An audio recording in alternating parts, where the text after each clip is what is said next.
Kurban Bayramı düşünceleri. Bayram günleri yaşıyoruz.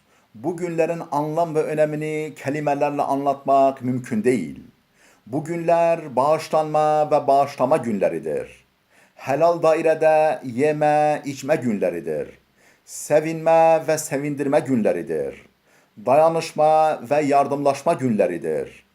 Özellikle büyükleri, küçükleri, muhtaç ve hastaları hatırlayıp gönüllerini alma günleridir.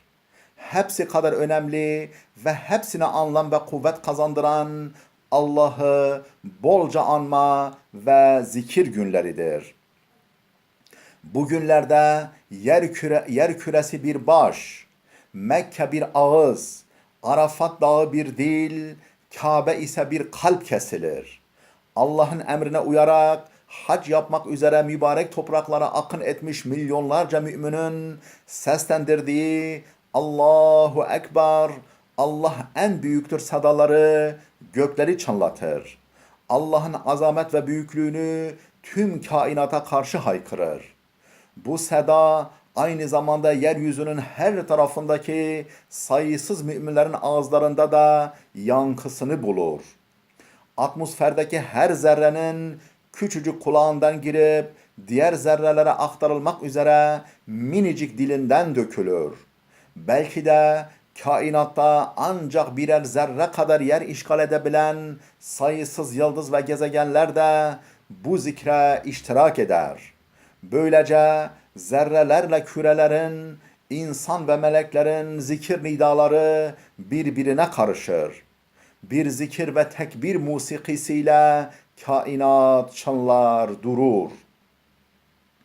Alemlerin Rabbi olan Yüce Allah'ın uçsuz bucaksız evreni kuşatan, zerrelerle küreleri aynı anda emrinde tutup birer ordu gibi çalıştıran rububiyetine, aynı genişlikte bir kullukla mukabele edilir.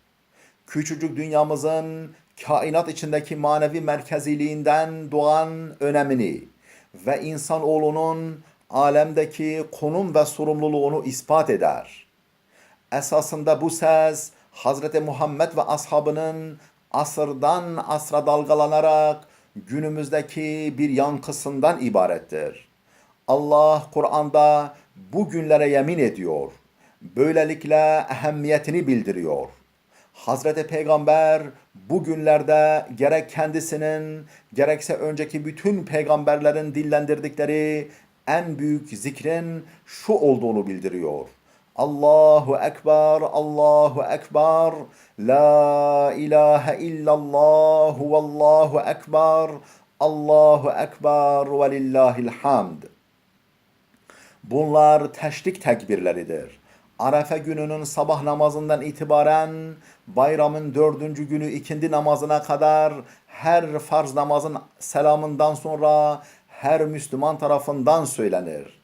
Kurban bayramında bayram namazı ve kurban kesmek gibi 3 görevden biridir. Bu günlerde dilekler birbirine eklenir. Kuvvetli bir ihtiyaç halini alır ve kabul ihtimali kuvvet kazanır. Bir yağmur duası, bir bayram namazı, bir Arafat'ta toplanma, bu toplu dileklerin kabul edilmesinin en açık örneğidir. Bu günlerde Yüce Allah bütün bir yıl boyunca bağışladıklarının toplamından daha fazlasını kullarından affeder. Kurban Bayramı müminlerin kurtuluş bayramıdır. Sembolik önemleri şekli yapılışlarından çok daha büyük olup derin anlamlar taşıyan kurban ve hac ibadetleriyle zirveye ulaşan fedakarlıklarına karşılık ilahi lütfun azamisine mazhar olma mevsimidir. Zaten asıl bayramda Allah'ın affına mazhar olunan gün değil mi ki? Allah dostları, Mevla bizi affede, bayram o bayram ola.